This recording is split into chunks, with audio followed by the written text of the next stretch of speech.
ما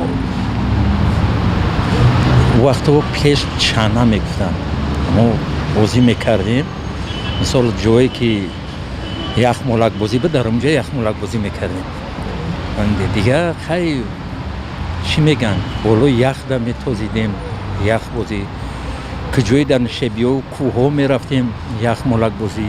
Моя зима была не здесь, не в Таджикистане. Я, так сказать, детство провела в Украине. Там, конечно, снега побольше было. И развлечений со снегом, соответственно, было тоже больше. برف بازی، سانکا بازی.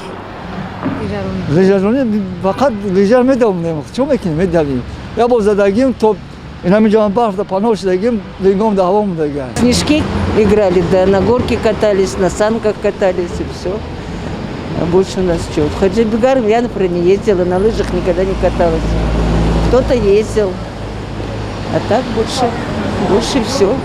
لیژا بازی میکردیم بعد مثال میرفتیم خطی دخترها جمع میشیم بابای برفی میکردیم با دوستایمون خیلی ناز بود دوره ما بهترین دوره بود که وزیرش که مثال هر سال دیگرگون شده سای برف نمیزند مثال خیلی سالای نو به برف میگذرونند خیلی حیات همینه کاری خدا خیلی جوانی من بهتر گذشت. А зимой у нас во дворе был, ворота ставили, в хоккей играли с мячом. Вот даже вот, если вы знаете, вот театр оперы и балет, я там прожил, площадки были, мини-футбол, и играли самое. Ну, хоккей. Любители были, смотрели, чемпионаты, радовались.